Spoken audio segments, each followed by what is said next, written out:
آخری حصہ اب جینے میں رسوائی ہے۔ یہ تم نے کیا لکھا ہے؟ سائمہ نے اسے ٹوکا۔ تو اور کیا کروں، میں اس کے بغیر نہیں رہ سکتی، میں کسی اور سے شادی کرنے سے پہلے مر جاؤں گی۔ تو بہتر یہی ہے کہ میں گھر سے بھاگ جاؤں۔ زوہا نے آج اپنے سارے ڈر کہاں رکھ چھوڑے تھے یہ سائمہ کی سمجھ سے باہر تھا۔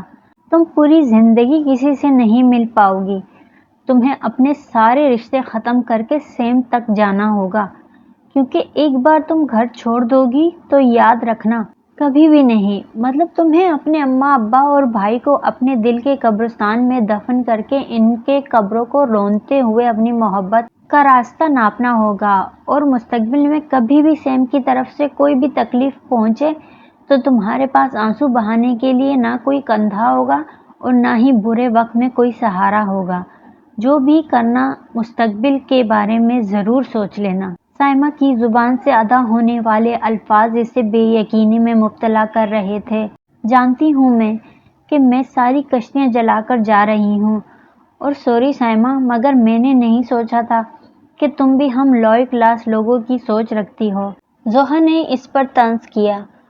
یہ کلاس کی بات نہیں میری جان، گھر سے بھاگنے والی عورت کی کوئی کلاس نہیں ہوتی، یہ کام کرنے والی ہر عورت کو ایک جیسے ہی برے حالات کا سامنا کرنا پڑتا ہے۔ سائمہ جانتی تھی کہ وہ طنز کر رہی ہے، مگر اس نے برا نہیں منایا۔ مجھے سیم کے ہوتے ہوئے کسی برے حالات کا سامنا نہیں کرنا ہوگا۔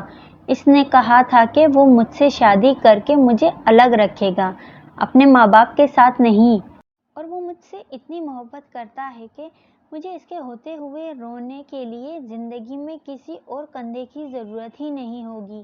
مجھے اس کی محبت پر کامل اعتماد ہے۔ زوہا کی آنکھوں پر سیم نے اپنی محبت کی پٹی اتنی کس دی تھی کہ اسے دنیا دکھائی ہی نہیں دے رہی تھی۔ جیسے تمہاری مرضی۔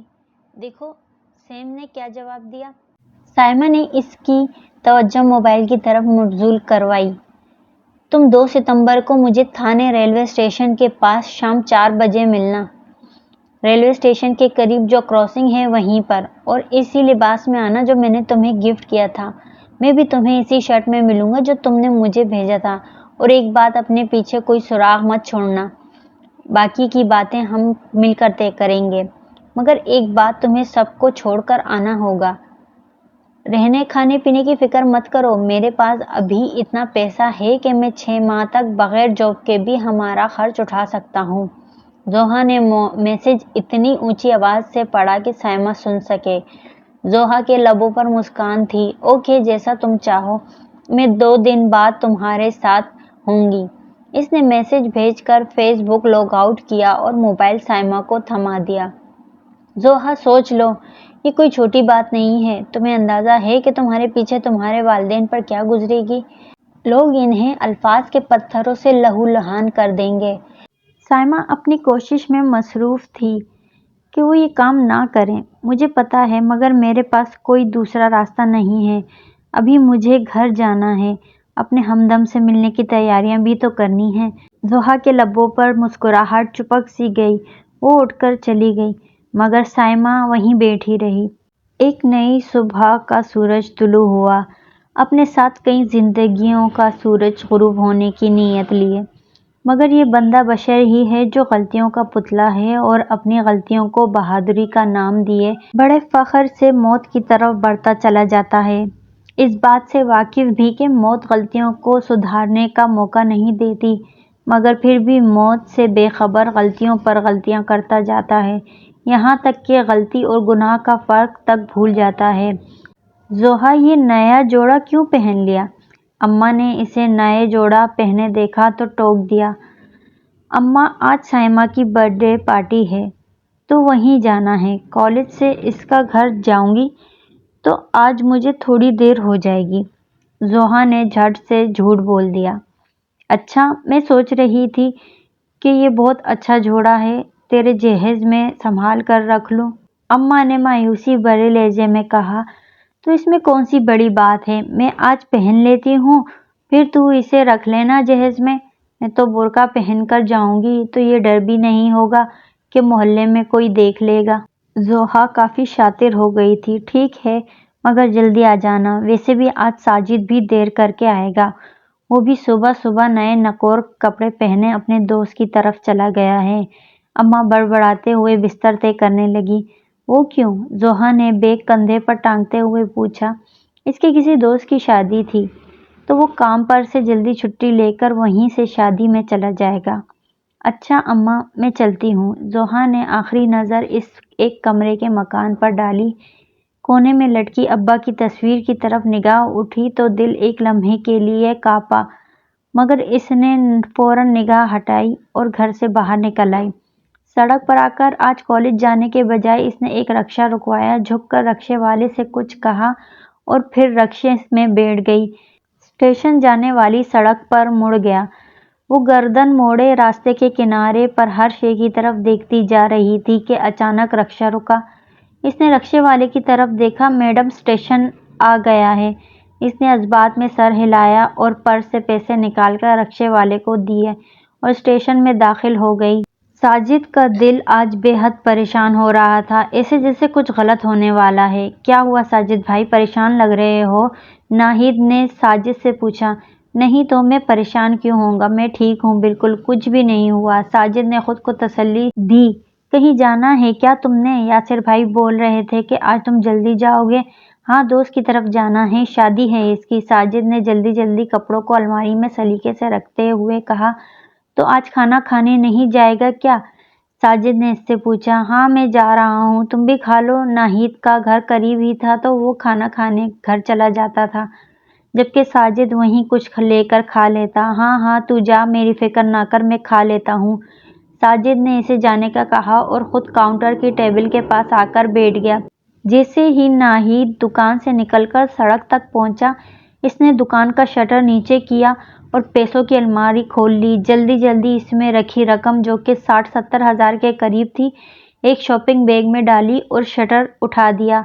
وہ شاپر کو ایک پلاسٹک کی تھیلی میں رکھے دکان سے باہر نکلا، گھڑی کی طرف دیکھا۔ یاسر کو آنے میں تقریباً 1 گھنٹہ باقی تھا۔ اس نے باہر نکل کر دکان بند کی اور جلدی جلدی سڑک کی طرف جانے لگا۔ ارے ساجد، کہاں جا رہا ہے اور دکان اس وقت کیوں بند کر دی؟ قریب کے دوسری دکان میں کام کرنے والے ایک نوکر نے اسے دیکھا تو پوچھنے لگا۔ ارے کچھ نہیں غفار بھائی، میری امی کی طبیعت خراب ہو گئی ہے تو گھر جا رہا ہوں، یاسر سے کہہ دیا ہے میں نے، ساجد نے چلتے چلتے ہی جواب دیا اور سڑک پر آ کر ایک رکشہ والے کو روکا اور اس میں بیٹھ گیا۔ اسے اندازہ نہیں تھا کہ اسے فریڈرک سے محبت ہو جائے گی، مگر جب فریڈرک کی فرینڈ لسٹ میں لڑکیوں کے نام دیکھتی یا پھر اس کی کسی پوسٹ پر کسی لڑکی کا جذبات بھرا کمنٹ دیکھتی تو اس کا دل اداس ہو جاتا۔ وہ اسے صرف دوستی کا نام دیتی آئی تھی، مگر جب اسے پچھلے ہفتے پتہ چلا کہ فریڈرک نے اپنے ہی مذہب لڑکی سے منگنی کر لی ہے تو اس کے دل کو کچھ ہوا تھا، ایک ٹھیس پہنچی تھی، بہت درد ہوا تھا۔ وہ پچھلے 2 دنوں سے بے حد پریشان تھی۔ اسی پریشانی میں وہ بلڈنگ کے ٹیرس کی ریلنگ پر آ بیٹھی۔ دور تک پھیلی بلڈنگوں کو دیکھتے ہوئے اس نے بہت دیر تک اپنے آپ کو ہزاروں وعدے کیے کہ وہ فریڈرک کو بھول جائے گی، مگر ہر پہلو پر سوچنے، اپنی تسکین کے لیے ہزاروں دلائل گھڑنے کے باوجود وہ اسے بھلانے کی کوشش میں ناکام ہوئی تھی۔ آخر تھک کر اپنے دل کے ہاتھوں مجبور ہوتے ہوئے اس نے فریڈرک کو کال کی۔ Hello Frederick.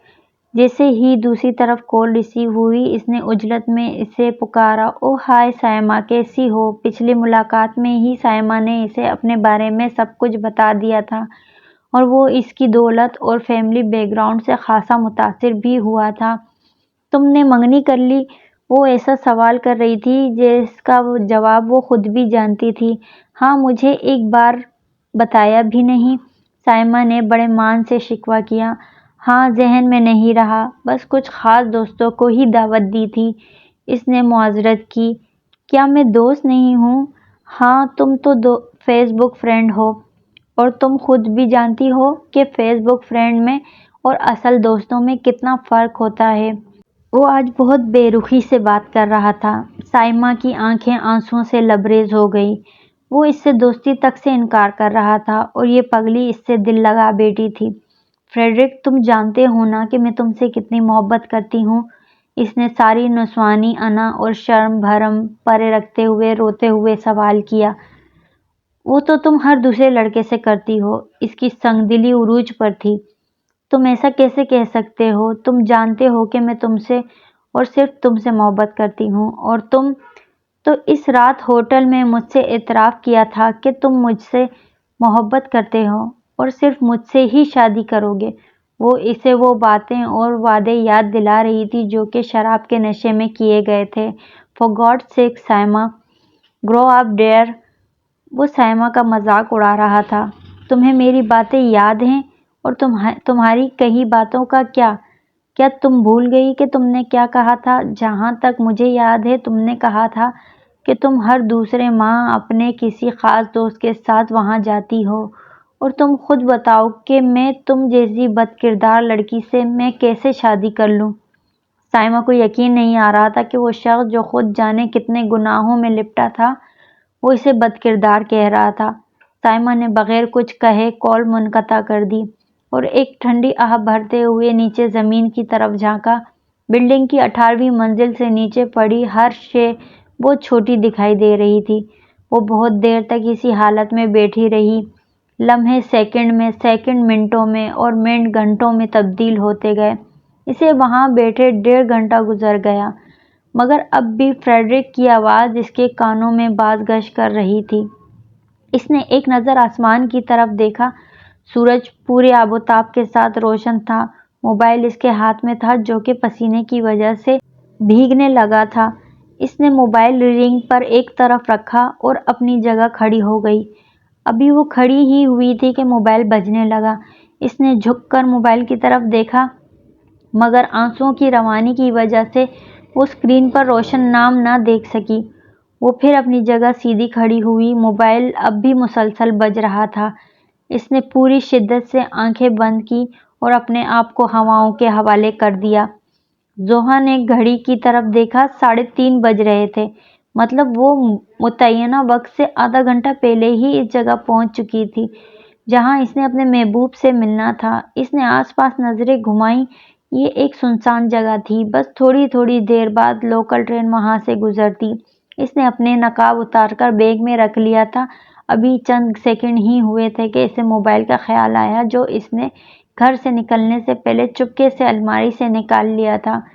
اس نے موبائل بیگ سے نکالا اور سیم کو میسج کرنے لگی۔ کہاں ہو؟ میں تھانے پہنچ گئی ہوں۔ وہ سیم کے جواب کا انتظار کرنے لگی۔ اتنی جلدی؟ اتنی بے قراری ہے مجھ سے ملنے کی؟ اس سے ثابت ہوتا ہے کہ تم بھی مجھ سے اتنی ہی محبت کرتی ہو جتنی میں تم سے کرتا ہوں، اور تم بھی مجھ سے ملنے کے لیے اتنی ہی بے چین ہو جتنا کہ میں بے قرار۔ اس نے سیم کا میسج پڑھا تو شرم سے سرخ ہو گئی۔ تم جلدی سے آ جاؤ۔ اس کی سمجھ میں نہیں آ رہا تھا کہ کیا لکھے۔ بس تھوڑی دیر میں پہنچا میری جان، سیم نے محبت بھرا جواب بھیجا۔ وہ بے چینی سے اس کا انتظار کرنے لگی۔ ماروخ، وہ اس کی آواز پر حیرت سے پیچھے مڑی، اور جو سامنے تھا اسے اس پر یقین ہی نہیں آ رہا تھا، اور یہ معاملہ بھی یک طرفہ نہیں تھا۔ جو حیرت زوہا کی آنکھوں میں تھی وہی حیرت سامنے کھڑے اس کے عاشق سیم عرف ساجد کے آنکھوں میں بھی تھی۔ اس نے حیرت سے ساجد کی طرف دیکھا۔ وہ نئے نکور کپڑے پہنے، ہاتھوں میں شاپنگ بیگ لیے اس کے سامنے کھڑا تھا۔ اس نے خشک ہوتے گلے کو تھوک سے تر کرنا چاہا، تبھی ساجد غرایا۔ تو یہاں کیا کر رہی ہے؟ اور یہ جوڑا تجھے کہاں سے ملا؟ زوہا حیرت سے بھائی کی طرف دیکھنے کے لگی۔ وہ پھٹی پھٹی آنکھوں سے زوہا کی طرف دیکھ رہا تھا اور زوہا اس کی شرٹ کی طرف۔ ساجد نے وہی شرٹ پہن رکھی تھی جو اس نے سیم کو گفٹ بھیجی تھی۔ زوہا کی سمجھ میں نہیں آ رہا تھا کہ وہ کیا کرے اور کیا کہے۔ ساجد کی نظر اس کے ہاتھ میں پکڑے موبائل پر گئی۔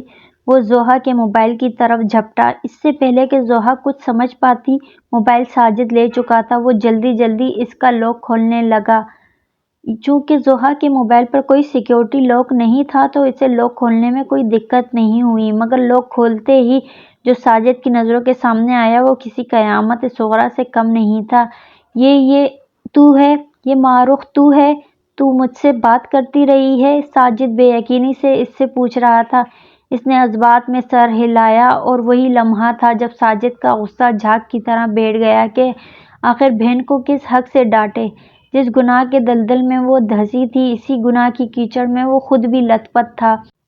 زوہا شرم سے زمین میں گڑی جا رہی تھی کہ جس شخص کی نام نہاد محبت وہ ساری کشتیاں جلا آئی تھی وہ اس کا سگا بھائی نکلا۔ اور یہی حال ساجد کا بھی تھا کہ جس لڑکی سے اس نے محبت کے بلند بانگ دعوے کیے تھے، ساری رات اپنی محبت کا یقین دلانے کے لیے کیسے کیسے بیہودہ جملے بولے تھے، اپنی محبت اور جھوٹی دولت کا رعب دکھایا تھا، وہ اس کی اپنی بہن نکلی جسے وہ غیرت و حمیت کی پاٹ پڑھایا کرتا تھا اور بات بات پر کاٹ پھینکنے کی دھمکیاں دیا کرتا تھا۔ ساجد نے اپنی جیب سے موبائل نکالا، اپنا اور زوہا کا موبائل قریب بہتے نالے میں پھینک دیا۔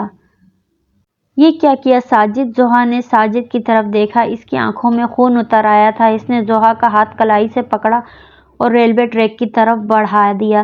یہ کیا کر رہے ہو ساجد؟ ٹرین آ رہی ہے، ہم دونوں مر جائیں گے۔ زوہا نے دور سے آتی ٹرین کی طرف اشارہ کیا۔ تجھے جینا ہے؟ اب بھی تو جینا چاہتی ہے؟ کس منہ سے؟ اب بھی تو جینا چاہتی ہے؟ کس منہ سے جیے گی؟ زوہا اس کے سوال کو سمجھ نہیں پائی۔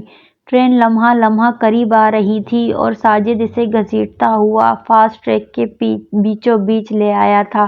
ساجد! وہ چیخی اور ساتھ ہی ساتھ اپنی کلائی چھڑانے کی کوشش کرنے لگی۔ زوہا! اب جینے میں رسوائی ہے۔ ساجد کے چہرے پر بلا کا اطمینان تھا۔ زوہا نے آتی ٹرین کی طرف منہ موڑا مگر بہت تاخیر ہو چکی تھی، بہت تاخیر۔ اس کی چیخ ہوا میں تحلیل ہو کر رہ گئی۔ ایک اور نام نہاد محبت اپنے اذیت ناک انجام کو پہنچی۔ دوستوں، امید ہے آپ کو کہانی پسند آئی ہوگی۔ اگر آپ کو کہانی پسند آئی ہے تو میرے چینل کو سبسکرائب ضرور کیجیے گا۔